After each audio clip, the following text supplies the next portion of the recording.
A limousine blew up and people thought that the actual owner of the company died inside that limo.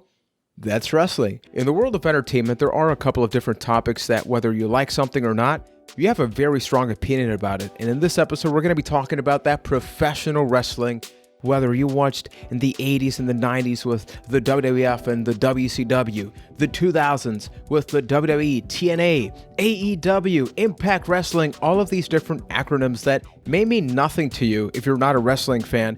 I think this is going to be a fun topic because when you think about a professional wrestler, JBO would say he looks like Randy Orton. But really, when you think about the world of wrestling, it was these larger-than-life athletes, and it wasn't about these all insane, crazy flips. It was more about the storytelling, about the body slams, the clotheslines, and how much they meant. But in 2020, and in recent years, there's been this argument about, has wrestling become a little bit too similar, too homogenized, where with WWE's Performance Center, the fact that all of these wrestlers are training under the same roof, does that just lead to a lot of the same type of wrestling? We're going to be talking about that right now on another exciting episode of A Cast of the Past with a brand new one coming at you each and every Sunday with yours truly, Juan Villas, joining me for this wrestling-themed episode. We have London, Ontario's own Keith Hamilton. Keith, hi.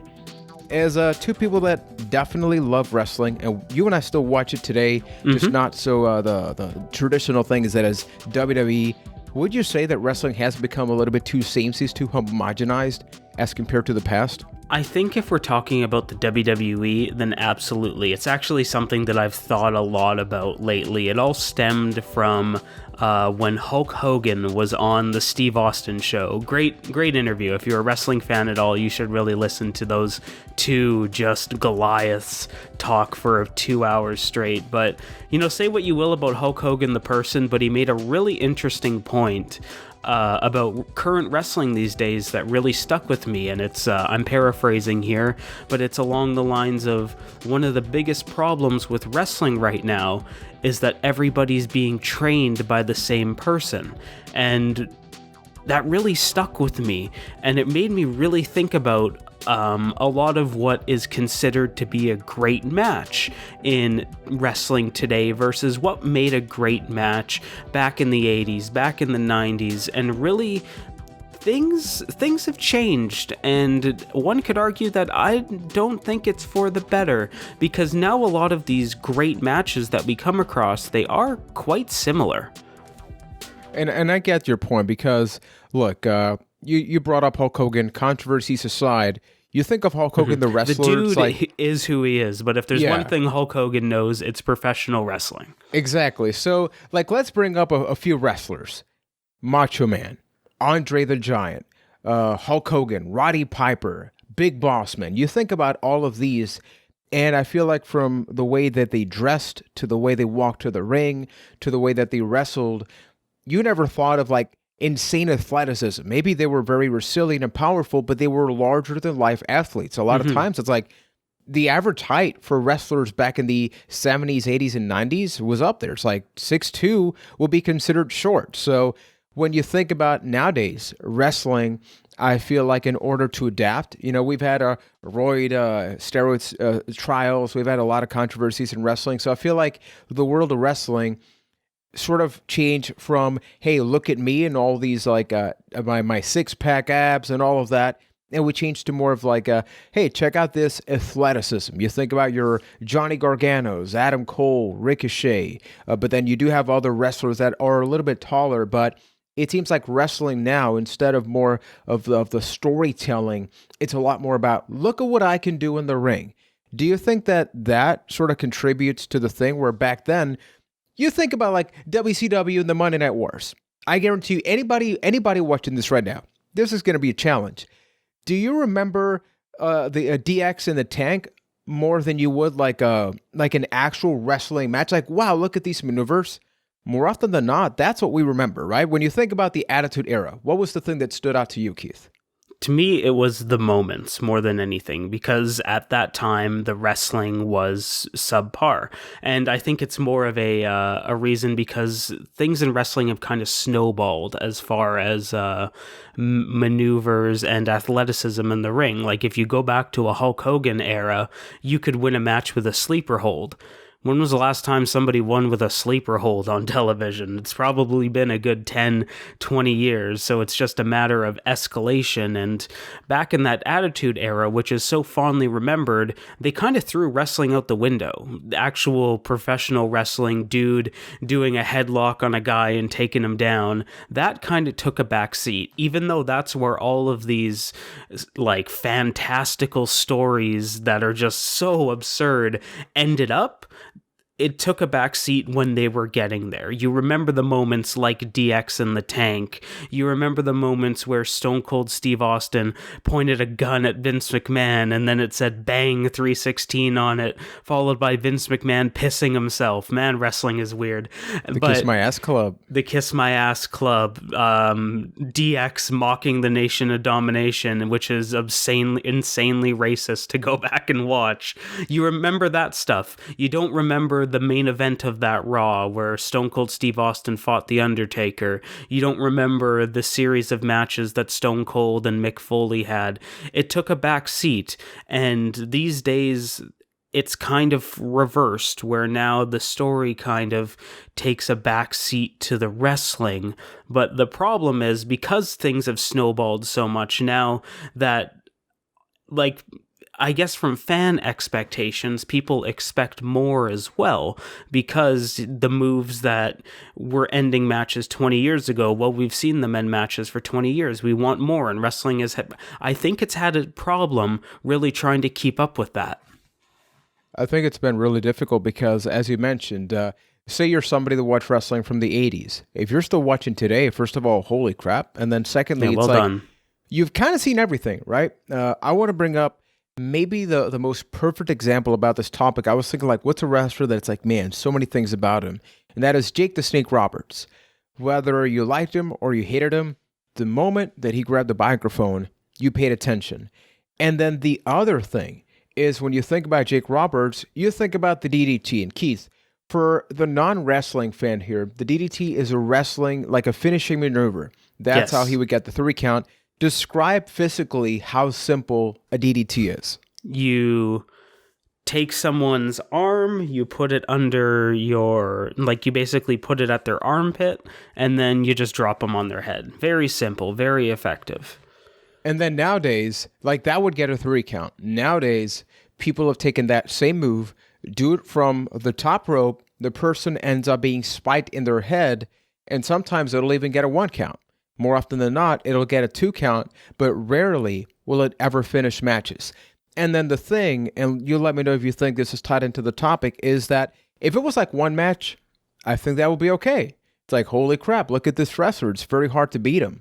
But then when you look at a lot of wrestling, both mainstream and independent, I feel like the evolution is 80s and 90s moves were pretty well respected. 2000s, you started to see a lot of wrestlers leave, like Stone Cold, The Rock, so they were reinventing the roster, and I think the moveset started to get a lot bigger. Then you had companies like Ring of Honor, Total Nonstop Action, Pro Wrestling Guerrilla, and I feel like they started to glorify a lot of the moves, where it's like, it can't just be a power driver, it has to be a Canadian Destroyer, and Petey Williams has to be just crying every single day. But what I wanted to say here is, how do you feel that when things just plateau, or when you're doing so many extraordinary things, but it's happening in almost every single match, doesn't everything just feel very ordinary as opposed to extraordinary? Oh, absolutely. As you continue to raise the stakes, everything that you do becomes less impactful.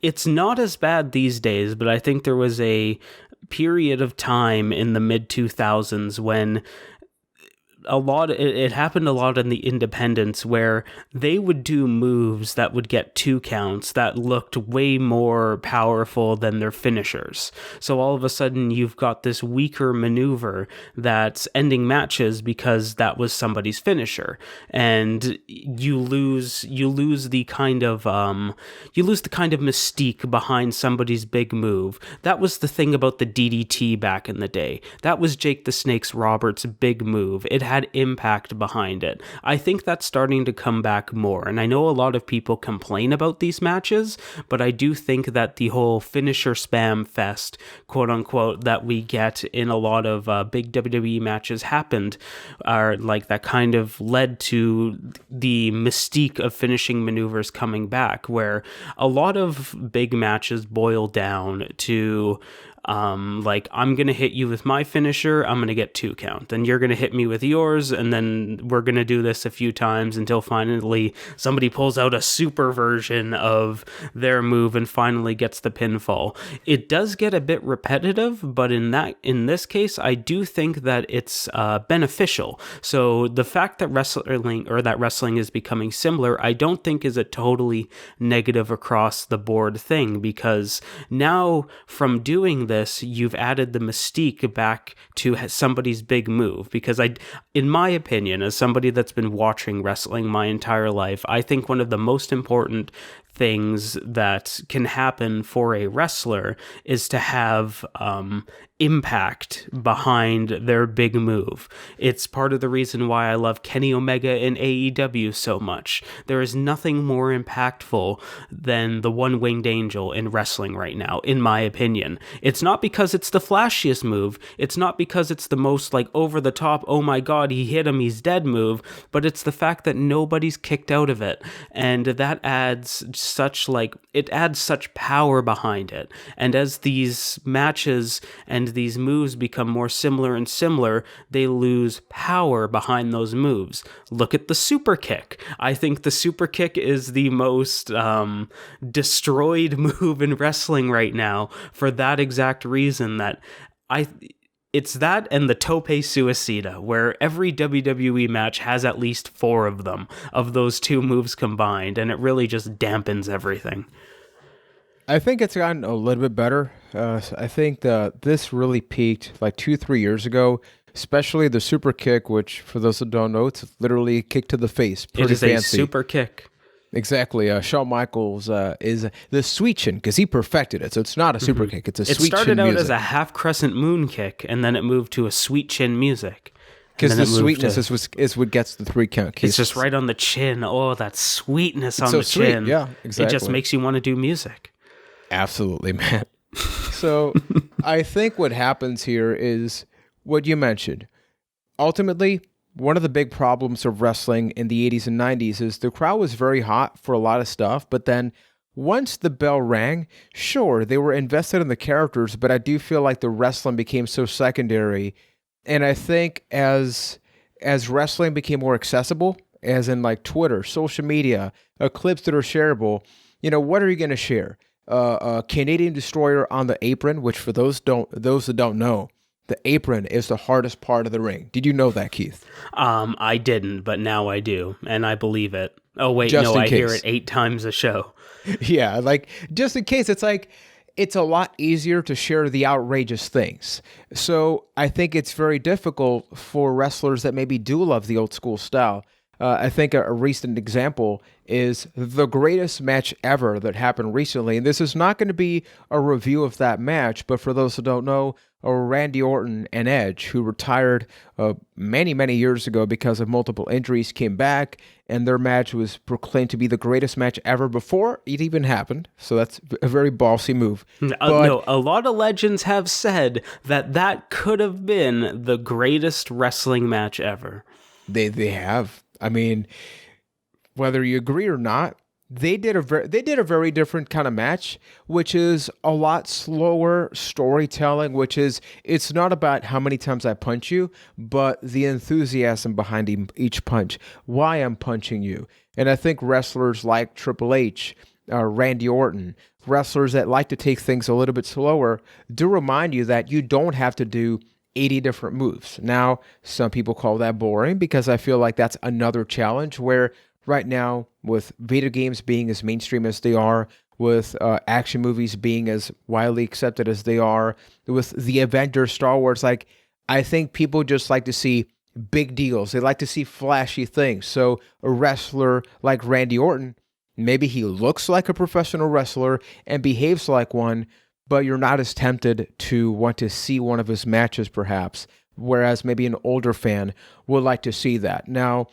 I think you and I, alongside Ryan, we watched wrestling for a long period of time, and I think NXT, for those who don't know, so WWE has Raw and SmackDown, the main shows, and then they have NXT, which was initially a developmental show taking place in Orlando, Florida. Before that, it was like a game show. But nowadays, it's become another brand. I'm not even going to see the third brand. Right now, I think with this whole pandemic phase, in many ways, it has been treated as like the alternative product, especially because it's going head-to-head with AEW, All Elite Wrestling on TNT. But I think NXT initially started out with really good wrestling, but especially in the last 2 to 3 years, and this is where I think Keith got inspired for this episode, a lot of matches started having these incredible kickouts. Like, it didn't matter. Yeah. The whole building could have exploded 2 count. Yeah, here's the thing. And you hit the nail on the head there, because the first thing that I thought of once I read that or heard that quote from Hulk Hogan was NXT. That is an incredible wrestling show. I in no means mean to knock NXT, as I think it's one of the best things going out there. But if you look at all of those great matches that happen in NXT over the last few years, 99% of them are the same thing, but with little bit of variations in them, where if you have a one-on-one match, and a lot of this happens around the NXT championship, I don't think there is there's any coincidence there, because that's kind of the big match of every show, but in a lot of ways, it's the same match every time, just there's slight variations. There's really, you could kind of cookie cutter every one of them and then just pull and replace 2 or 3 spots, a spot being like a moment inside of a match. You replace those, you move those around, and it's all kind of the same thing. And that's where I really think the homogenization of wrestling today is most apparent inside NXT. And I also think the magic of wrestling, for those that, once again, like, I think this is a really good episode, even if you hate wrestling. I'm going to just throw out the word hate. It's a fascinating thing. Back in the day, you can take what we're talking about and apply it to any form of media. Yeah. How it's just everything's kind of samey except for the little differences. It's like in every place, every state, every part of the world, people have very specific cultures. Therefore, they're going to have specific differences. Wrestling way back in the day, like over 2 decades ago, had its infamous territory. So as opposed to just having WWE, and WWE traveled at every part of the United States as an example, you would have South territories, Northern territories, East and West, and they would cater to their specific audience. So that wasn't just a matter of the characters.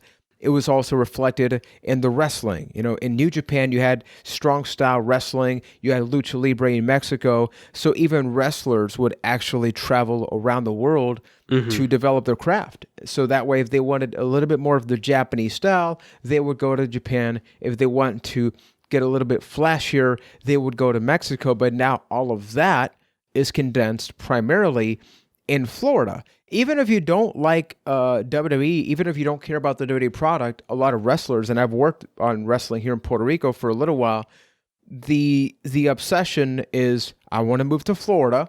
I want to get in good shape because that's where NXT is. So even if that's not the end goal, a lot of people try to go to WWE. So it does lead to like, this is what WWE is doing on television, so I guess this is kind of how I have to wrestle. So this is the right thing to do, or this is what they're telling me to do in Florida, so this is what I need to do.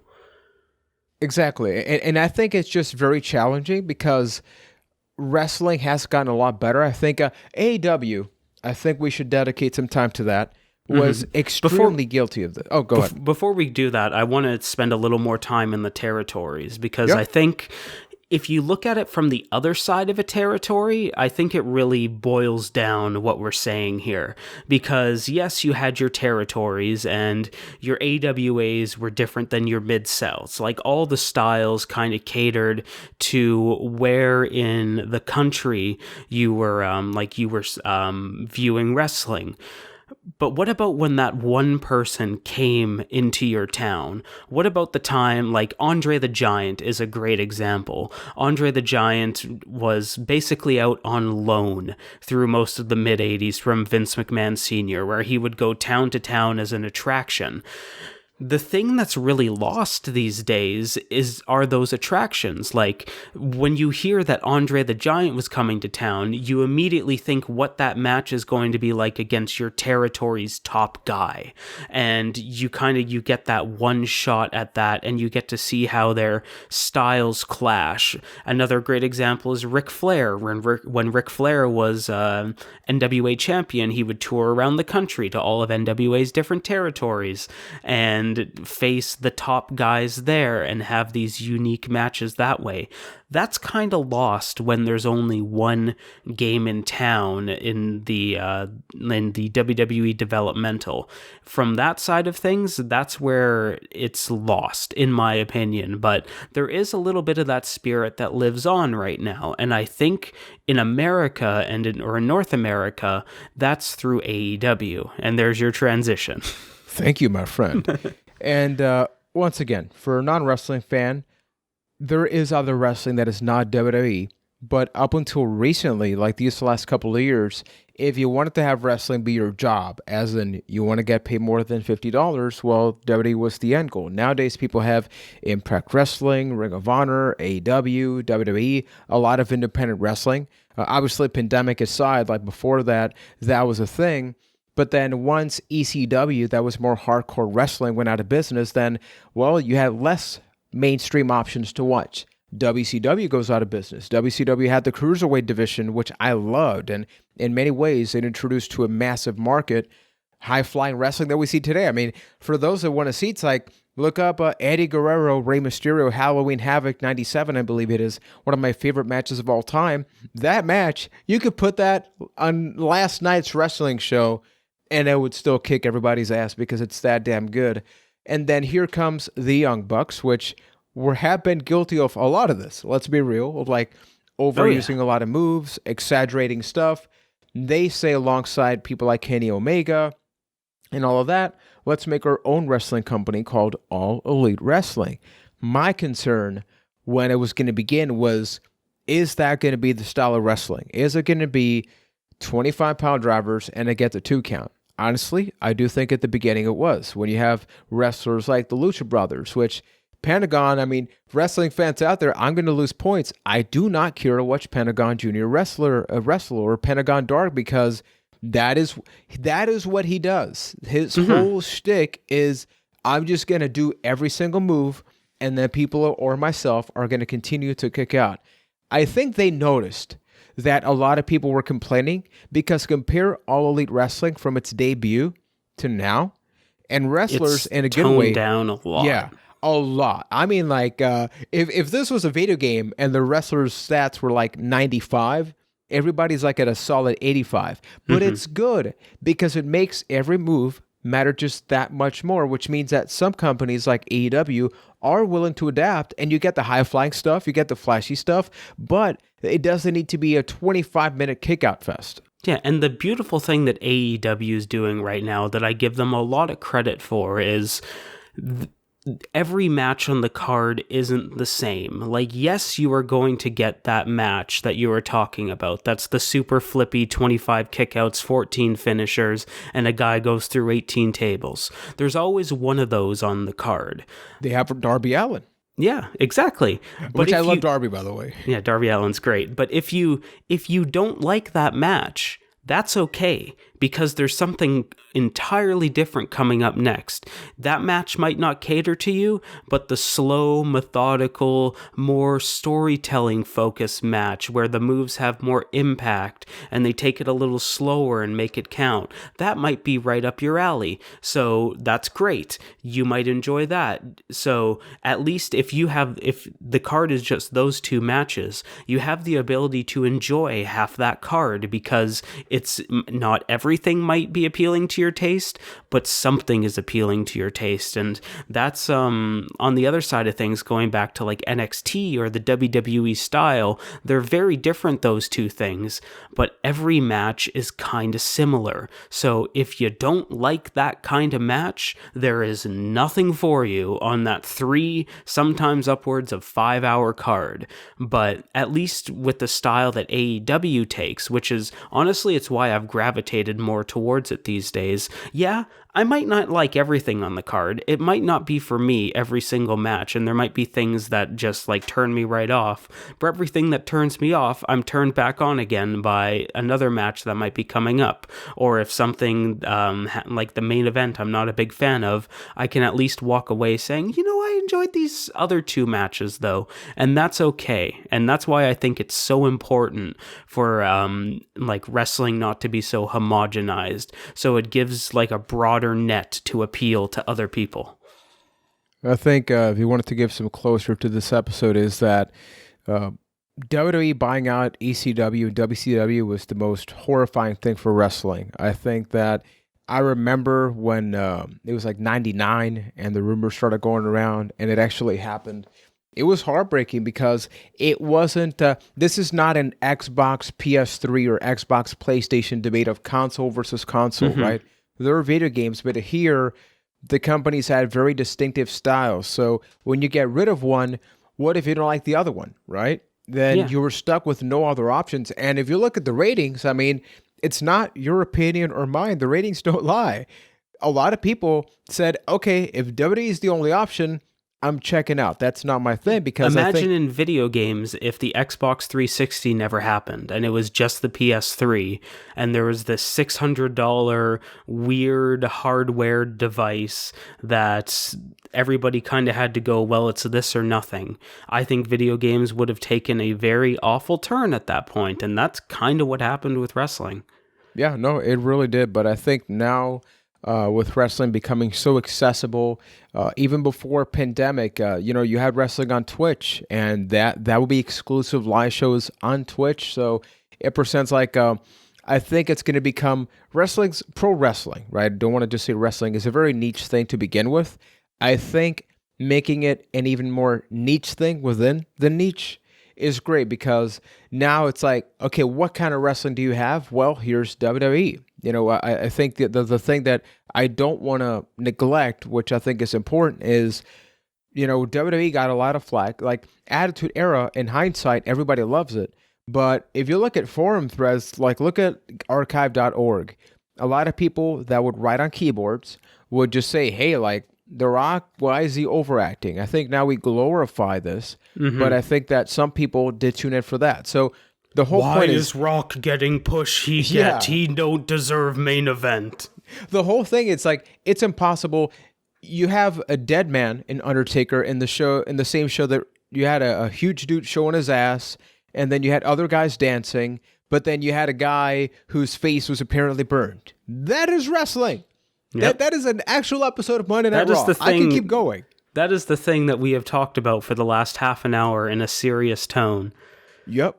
There's the dude whose gimmick was, I have an ass. Yep. Remember when the guy that's probably going to run the company had sex with a dead body? And that's wrestling. I mean, a limousine blew up and people thought that the actual owner of the company died inside that limo. That's wrestling. We should just have an entire episode of like, blank happened. Yep. That's wrestling. Oh, man. People, let us know what you think about this topic of professional wrestling. I think that, look, this is, if you notice, at no point that we go like, it's scripted or not. It's not about that. It's what is actually happening in the ring. Is that fun to watch? Is it too much? Is it too little? Please let us know. As a matter of fact, if you head over to our Discord channel at acastofthepast.com/Discord, we have a wrestling channel. So you can take the conversation over there. And if you hate wrestling, you think it's stupid, we got a movie channel. We got a food channel. We got a channel. We should make a Keith channel. Yeah, we should make a me channel. We have a you channel. That is true. That is true. That is weird. Now, the other thing is that, okay, the podcast, the wrestling part of this is done. 5-star review, subscribe, all of that stuff. It was in the Tokyo Dome, yeah. Exactly, Tokyo Dome. Like Dave Meltzer enjoyed this podcast episode, hopefully.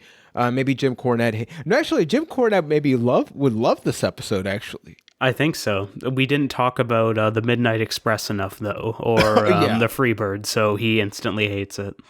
Bad Street, Atlanta. Okay, the podcast, just a quick podcast update. You may notice that, Keith, you went away to battle the world, but you're alive here, right? I am. I made it back. Exactly, you're alive. Now, with Ryan... Somebody picked up the fight. Yeah, so Ryan was dude, Ryan was expensive AF to keep on the podcast. Like, he was. Have you seen how much you made? $20 I know, an episode? What the hell? It disgusts me. I couldn't keep up with it anymore. We had to let him go, and we cut him.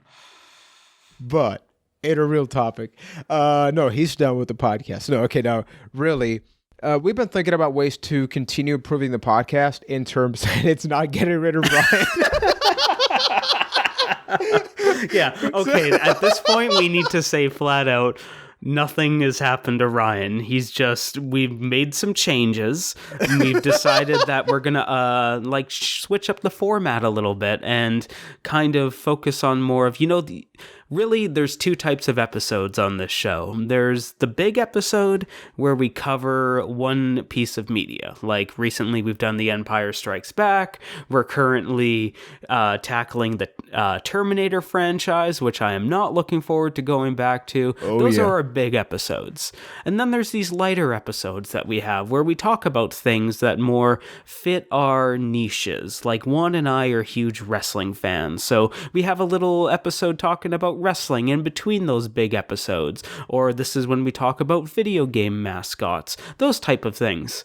Well, sometimes it's hard to find things that really fit all three of our enjoyment. Like a lot of those episodes, if you go back and listen to it, it's kind of like, oh, Ryan and I really enjoy this thing and Juan could care less about it. And he's coming in from that aspect. We get it, Keith. There was a Star Wars episode. You don't, dude, I feel singled out. You know what? That is the perfect example. The ranking of Star Wars, where Ryan and I were just deep in that one and you're sitting and there I'm just space. So why don't we really just cater these smaller episodes, these side episodes, to kind of cut out that third person and make it between the two people? Like something like wrestling is what Juan and I are very passionate about. Ryan could probably care less right now. So, I think we're going to switch it up and do that. So you'll see Ryan in a couple weeks. Yeah, exactly. And probably not me. Yeah, so just to summarize, it's like, we want to cater these episodes to be about like very, very specific things. It's like, oh, Ryan and Keith would be the best discussion for this, or me and Ryan, or Keith and myself and all that. So we're all still going to be together. Ryan's fine. He's good. He's alive. He's still making 20-something an episode. Not $20, but he's getting 20 things. Yeah. He has an adorable pug. He has an Instagram, pug.henry. Follow him every day. Exactly. If you're going to join our Discord, first follow Henry, then join us. We take second beyond Henry. You know what's funny is like Ryan's still editing the video episode. I guarantee you he's listening to this right now and just be like, guys, you've talked about the damn topic. You got the point across. Just end the episode. Just so end we should it, go. Man. We should go a couple more minutes. So tell me about your life, Juan. Man, I'm having donuts every Saturday. And we can talk about that. We actually have talked about that. And where do you have donuts? Oh man, I mean, on a Cast of the Past, I have technically, like on the Discord, I've shared some of those pictures. I was letting you promote your Twitch. Oh damn it! All right. See, man, I'm sorry. Twitch.tv/MRPlayerJuan. we could chat there. I'm actually hoping to have Keith and Ryan on some future streams and all that about some specific topics. It's like a transition there, but okay, Keith, we did the thing. Ryan's annoyed now, so let's. Yeah. Oh, this is a problem. Okay, so now that it's more formally going to be 2-man episodes, and Ryan's just going to be yelling nonstop now, do we just do like a cast to the... Wait, oh, crap. Okay, so this is what needs to happen. We go... Person 1 says a cast, person 2 says to the, and then person 1 says past again. So somebody's got to do double duty. All right. Okay, I said duty. All right, so thank you for listening to another exciting episode of A Cast to the Pass.